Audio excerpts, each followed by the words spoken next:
Hello, everyone. Welcome back to the Nordic News Podcast. I'm your host, Charlie Haug. We're here with... I'm Will.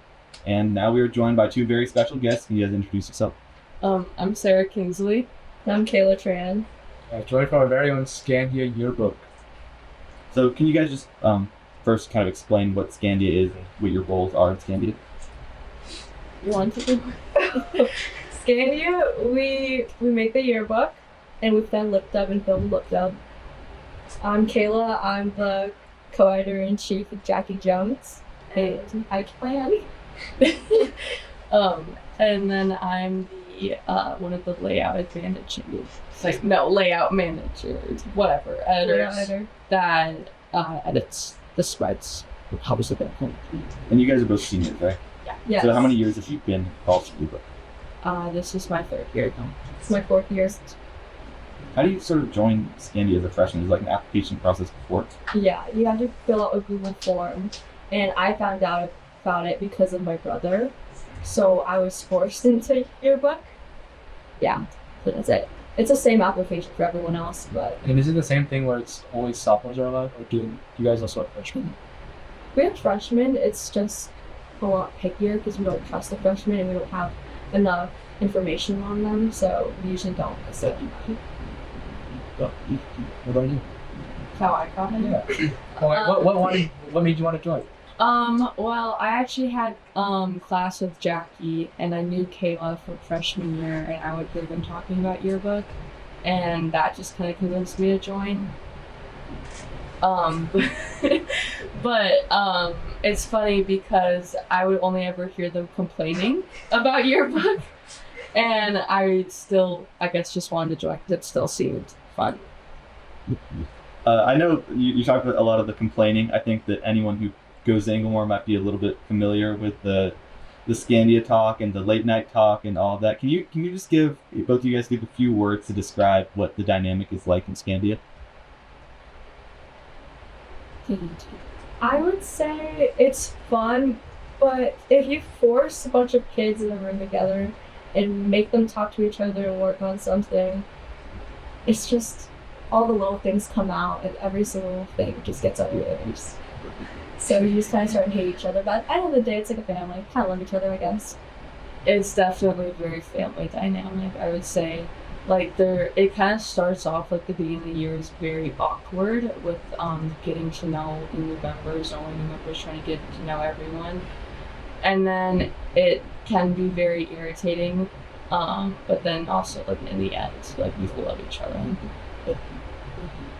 And especially with those late nights, because you guys like it's kind of like a notorious for a lot of shenanigans happening those.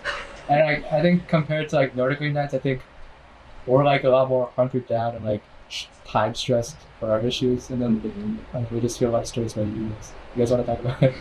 Well, first of all, for the viewers who might not know what a late night is, can you just like explain it a little bit? A late night for us happens about once a month. Sometimes there'll be multiple within a month, but it's basically the night before a deadline for a certain amount of set of pages and we just stay after school until about like 10:30 p.m. just working on yearbook stuff. Just too many yearbook stuff. Most of the time. What are some of those shenanigans that go on? A lot of eating. There's a lot of eating that happens. Yeah, because Mills makes different families sign up for dinner and for snacks. So like the routine of it is we get into the classroom and we head straight to the snacks table and we'll eat for about 2 hours. And then we'll like diddle-daddle, lock in a little bit, and then dinner. Here's my timeline of how I see it. Dinner, then we talk. Then after dinner is when we really lock in because there's nothing else going on. And then as soon as Dancing Queen plays, that's when the stress kicks in and you're like, oh, I have to get stuff done. And that's when you work. Is there a DJ? What do you mean when Dancing Queen plays? Every single late night at, I think it's like 9 p.m. Yeah. At 9 p.m., Mills turns off all the lights. He has a little disco ball thing that will shoot like laser lights out. Glow sticks. And he has glow sticks that he'll throw at people. And he starts playing Dancing Queen, and then it's about 30 minutes of like a little mini concert. Mm-hmm. Scheduled thing every single time. Yeah. Yeah, at first, I would say as you're like a freshman, you're like so excited. You're, oh my gosh, it's dancing queen. You actually dance, talk to everyone. But over time, it's too much, and that's when the tears start flowing, and you're locked in on your computer. And if anyone touches you, or if anyone's like, "Hey, you should dance," you will scream at them because you're like, "I need to get this done. Like, I need to do this right now." I agree with that. My sophomore year when I first joined, like I would get up and like dance with everybody and talk with everybody. But then now, every late night this year, I just have my AirPods in and I don't talk to anyone. So I noticed with the schedule, Kayla, the way you were explaining it, it's like 3:15 That's like her personal. so it's after school. You guys eat for 2 hours, and then you eat dinner, and then you start working. And I know you guys mentioned Mills. That's Mr. Mills, like y'all's advisor coordinator. He also makes grilled cheeses. Is that correct? Yeah, the next day we have something called working lunches, so we can work. And then on Mondays we have critique days where he passes out M&Ms. Food is a motif in this. So there's Shout out Ms. lots Walker, of food. yeah. Yes, lots. I love Mrs. Walker. Yeah, so at working lunches, the whole idea of it is we can all get together during lunch, and it passes into Scandia because we all have first lunch, and we just all work, eat grilled cheeses to motivate us, chew candy. He'll pass out candy. He puts on his whole like orange outfit, his orange utensils, and play Elvis, and he'll sing to us as he cooks. You And I sing bought Elvis? him a mic. I bought him a portable mic, that like a headset, so he can project his voice as he sings. Wow. Where are you getting all this food? Every single late night, multiple times. Family. You sign up. Yeah. At the beginning of the year, people sign up to bring handy for stuff. We have, of course, our wonderful photo editor and behind the camera, Lucas Talbot, who is responsible for bringing a lot of the food. And it sounds like you guys get a lot of food in quantity, but I definitely like to say that Lucas brings the quality of our late night food up by a couple ticks. Lucas brought steak. He's brought his birthday cake. We started calling him the cake taker because he was come and just Took cake and brought it there. yeah, he's crazy. So shout out. I've seen his steak. It's good. Very good. Yeah. Yeah. I mean, Yeah. we have like homemade burrito rolls from Danny Rogers. It's her amazing. Did you bring the panini? No, someone else brought there. Mm. My mom brought Jimmy John's. What? That's like a very normal thing. It's like pizza or Jim John's. Yeah. There was Panda Express one time. Chick-fil-A. Yeah, homemade lasagna. And all this food is provided by you. What's the Yeah.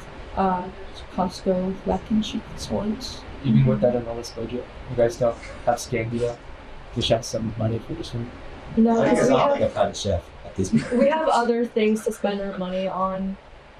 So I think it's pretty well known that Scandia is well funded, but that's kind of generated by you guys, right? Can you give us some insight on how that works? senior ads. We get a lot of our money for senior ads because they're very expensive, but we also try really hard to make it perfect and to make sure everyone's included because we don't want to give their money back.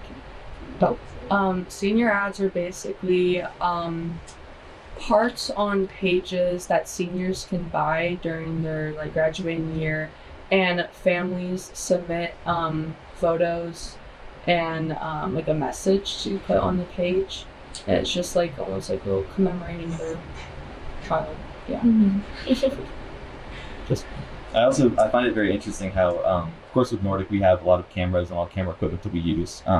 That's like property of Nordic. But then you guys for Scandia, you have a very similar thing, but I'd say to a different extent with the amount of incredibly impressive camera equipment that I see some of you guys walking around with. So I think it's very funny how you end up taking all these pictures and then printing it on this little tiny page on the thing. But I do like the full page photo spreads as it ends.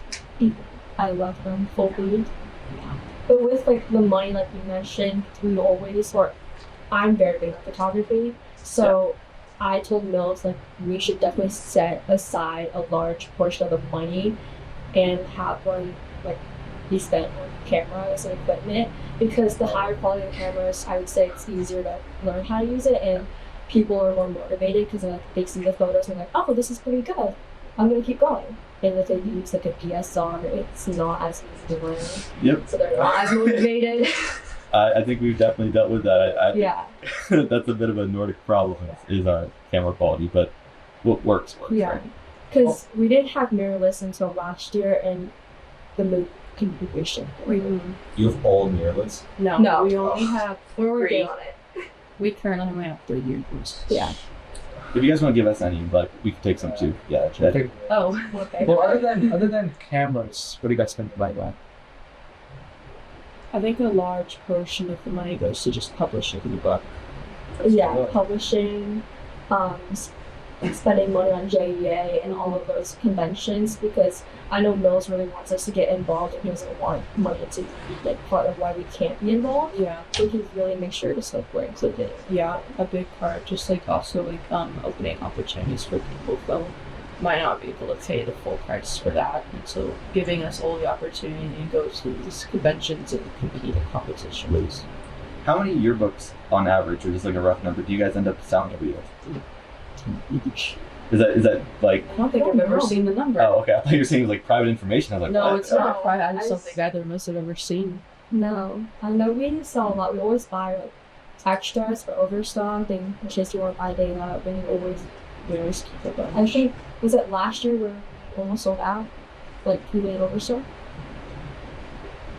I think that was Outlook. Oh, Outlook, yeah. Sophomore year. Is there some kind of secret library where all the extra copies of the yearbooks are kept throughout the years? Really? Mhm. Oh wow. There's a huge bookshelf in our room, and it has every yearbook that would be, and it'll be like 85 copies of each. Yeah, and then we have a cabinet in the lab with extras, so we can pull out and use it for inspiration or just to understand different concepts of the book. That's very cool. You mentioned LipDub a little bit. I don't know if all of our viewers know what LipDub is. Yeah. Can you explain that? Do you want me? Yeah, sure. Okay.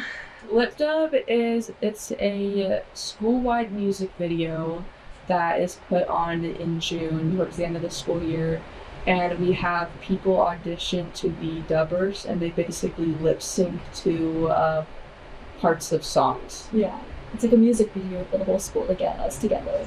But before we used to make our own lyrics for the lip dub, and now we're using actual songs. Gosh, do you guys know how this thing started? It's really cheap. Well, I think it mostly just started from, I would assume, I'm not for sure, but social media, because I know, like, back then, like, LipDub kind of became popular, and obviously now a bunch of schools all over the nation do it and stuff. But also, like, why Scandia? Because, like, I mean, like, no shade, but to have, like, a yearbook company or a yearbook class do this and produce celebration video. It's well done. That's We what. have Why yeah. it's so- time. Yeah, we don't, I mean, after the month of March, we don't do it. that's our. Because in yearbooks, yeah. You guys are down to about March or yeah. Yeah, that's when the book has to be submitted fully, so I think it just kind of gives us something to actually do. We know how to make cameras, we know how to design like your posters and everything, and what looks good with composition, so it's just nice.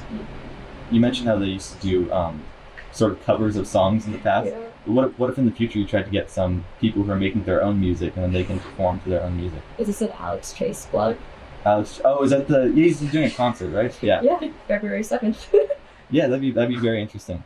Yeah, because I do like watching all the energy and hype that goes into those like the. Is there anything special you guys have planned for LipDub this year? We have not started. Well, I guess you're probably focused on. Yeah. We try not to talk about lift up so we don't get distracted. Yeah. Is that more fun than usually working on the yearbook? It can. I mean, there's pros and cons to both. I think. So, as far as like with the yearbook, obviously, which you guys spend probably 80% of the year doing, how does the work get divided? Because I know you guys all have like, you get assigned to tasks, but who's deciding what tasks there are? Who decides what goes in the book? Like, how does that all work? We do a lot of planning over the summer. A lot of planning comes from the editors-in-chief, so Kayla and Jackie this year, and they're the ones that come up with the theme of the book, and they plan like what spreads or like what pages we want on there, what order they're in, all the visual elements. Like, I mean, you can speak more on that since you did it. Yeah. So for the theme and for the visual elements, we usually meet at the end of the year. I think after the yearbook, we talk about what went well, what didn't, and we talk about future concepts of the theme. So we always try to think about that ahead of time so that we can go into summer camp and really know what we're going to do and kind of move further into the process. But Jackie and I get the final say of if we want it or not. But it's like a whole collaborative thing. And for the latter, that's how we plan the yearbook. Jackie and I deal with that because some years it'll be in the order of how the school year goes, or it'll be split up in the winter sports and then people and everything else. So it just depends on what we want and how it'll work well with our theme. Mika. Here for like the newspaper, like Nordic, this year we have a very large graduating class. I've noticed we have a ton of seniors. Is it the same for you guys? I think about half so far. That's the same thing we have. people. Yeah. 17 people on our staff for seniors. Yeah. So I think it's every other year that's like that. Yeah. I think we're all trying to recruit new prospects, right? So I was going to give you guys an opportunity to sort of say what kind of people should be interested in joining the yearbook, and what should they look for if they're signing up. Anyone who's interested in obviously journalism. I mean, that's like same with you guys too. But I would say like a big difference between Nordic and like Scandia is the design stuff, because our design is very like more artistic, I'd say, with like the visual elements we include. And so if you're really big in like designing, and then obviously like photography and then like writing too.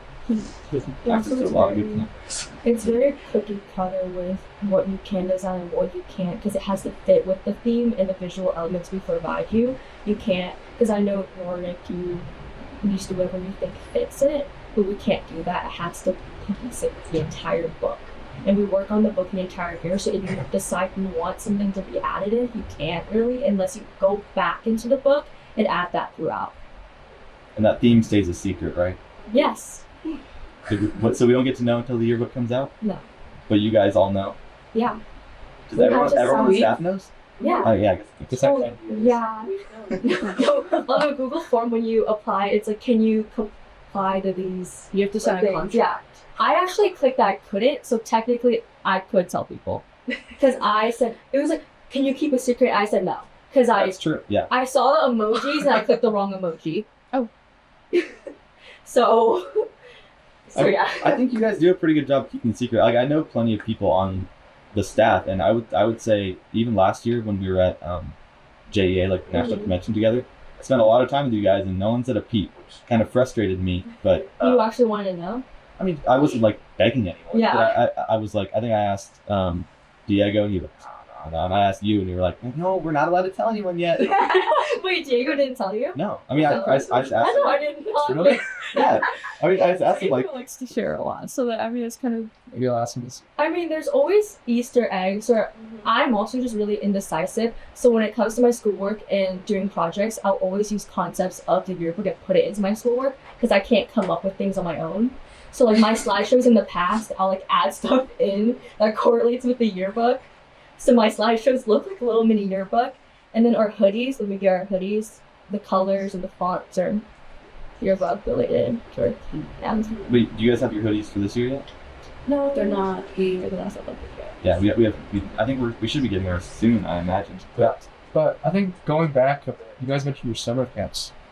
You guys want to talk about that for a little bit? I wasn't at last summer camp, but I was at the one year before, and those. I mean, a lot of work gets done, but there's also like a lot of fun. What's the main purpose of the summer camps? To get to know each other, because basically your first time with the new staff members. Because we also have lock-in, but that's after summer camp. We have a lot What is of lock-in? forced family bonding. We also like a family. sometimes if there's a lot of drama in the class, we'll have like a circle therapy session where we No have the drama llama, and we pass the llama around, and if Yeah. you don't have the llama, you can't speak. That's only happened 1 year.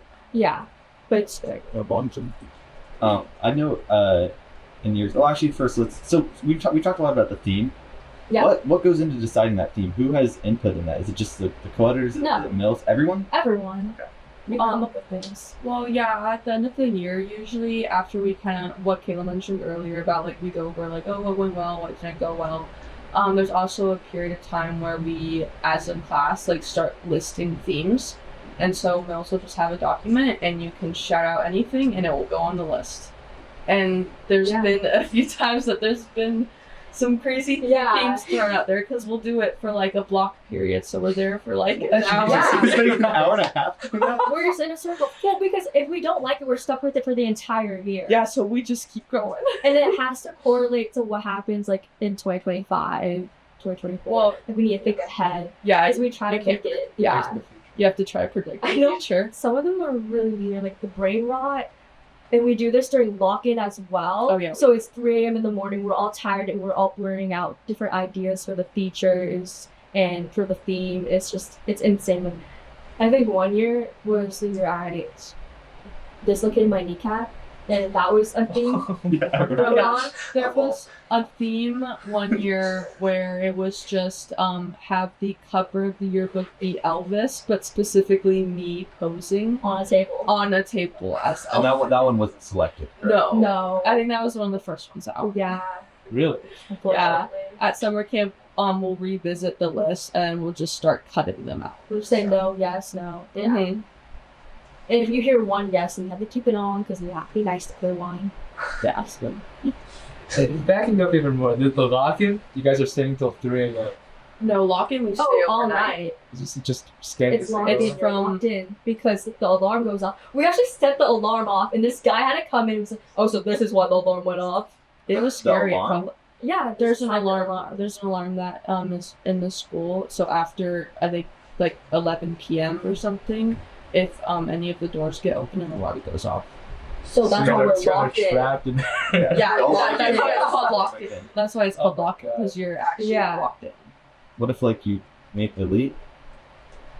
You don't. Don't. We've never had like a problem like a with family that. emergency or something. We've never like had a problem with that, so I don't really know how. Scandia over family. You already heard first. Yeah. I don't know, but we all. Scandia becomes your life. Yeah, It's but basically we your like personality. get there at like maybe 6 p.m. and then we leave at 7 a.m. the next day. Yeah. Jeez. Have there been any like fights during that? I don't understand how. we wrestle Me and Will are very good friends, but you wrestled? Who'd you wrestle? No, that was That was during late class. night. And That was Oh, during you wrestled each other? Yeah. yeah. Okay. What is Scandia at wrestling? But yeah. We have a lot of pent up anger that we need to get I out. mean, Who won? She won't do it ever again, but it's fine. she slammed me on my back and hurt a lot. At least you didn't dislocate your kneecap. Well, at least I didn't dislocate my kneecap playing musical chairs. Thanks, Lucas. It's all Lucas's fault. Not as bad as when Daniel broke Will's ankle while driving over. Oh my god! And then I saw you on top of the car the other day. Yeah. Yeah, I got that history with car like that. So did you hear what I yelled out? Yeah. I think this podcast is a good opportunity to sort of connect between Nordic and Scandia. I know there's been a lot of beef, yeah. Oh yeah, I hate Some it. people call it gang wars. There's a lot of different. Yeah. So is this? Are we settling the beef? Are we keeping it going, or is this sort of like an intermission? It's the next generation's responsibility to start it back up. I think we keep it. I mean, it adds a little bit of everything, but I think like a new generation. I think after we graduate and stuff, there'll be a new chapter of the beef. He's pretty territorial too. True, you see that Two X? opposite. That's not and, that's a versus. Is that a fight night? Fight. Girls and Fight Night. Are we inviting GMI for that? Actually, that should be our JA Yeah, class. GMI's never had JEA. Yearbook usually does the podcast and like all the videos. Yeah. Yeah. You guys excited for JEA this year? Yes. So for the viewers, JEA is a conference we go to. It's a national conference every year. Last year was in Kansas City. Year before that, San Francisco. Yeah. Yeah, and then this year in Seattle. So we're going to be trying to teach a little podcast lesson. Is there anything you guys are going to be doing while we're there? Eating. No, You gonna be, Kayla, you're going to be winning more photo competitions? I'm not taking this one as seriously. I'm actually gonna try and enjoy my time and not break down and cry and complain to everyone. Because there's too much stressful. They're going to teach you classes. Classes? You can sign up. That's what we're saying. Oh, the classes. Oh, You can sign up to teach it. I think I might not go to as many this year as I'll go to the past. I mean, usually I'll go to one for every session. But this year I might not because I don't like have much reason to like learn too much more about like what are good themes for the next year. You know, I'm not gonna be here next year, so there's not too much point to it. I agree. Like I kind of want to enjoy my time with my friends and stuff. I'm gonna go to the portfolio one though, because I've gone since freshman year, and I feel like I can't break that cycle. I like going to all the interesting ones, like The podcast. yeah. I like going to the NFL like photographer ones. That's always interesting. Well, like, what if you guys had a chance to teach your own events, to impart your own knowledge on other people? Deadline's next What week. knowledge do I have? I think that'd be fun. I just don't know how to teach. Yeah. How to eat? Layout. How to eat. Best snacks that late night. Or like a community one, a kind of filtered yearbook community. Yeah, I mean, I guess we can teach that. Pull out the Yeah. like human knot game or something. Yeah. If anyone who's in charge of that, the selection process is watching, make sure to accept the Nordic news. And if the Scandia would like to, we're both very successful, nationally recognized journalism organizations. Do you guys think you're full like journalists? That I don't know. Is like a real classification? How do you look at it? Well, there's a lot of yearbook at the journalism convention. I think we're like the LaCroix of journalism. LaCroix of That journalism? hits Like- the flavor. I mean, we do write stories, not as intensely as you guys do. Yeah. But like we do have like the requirements of like having like being like AP style and like like the right formatting and stuff. But that's not our entire yearbook. It is the stories. But anyone watching and who like writing, please join Scandia because we really like some writers. If anyone actually likes writing, make sure to Oh, join. Like real articles. Yeah. But if you like eating, and you like having expensive cameras, Big then locked in there. Scandia is right for you. I think we started the beef again. There's a lot more to that. All right, well, that's all we had for you guys. We want to thank you very much for coming on. We'll see you, obviously, around campus, but then at JEA in April this year, Seattle Convention Center. Yay! Perfect. Thank you for having us.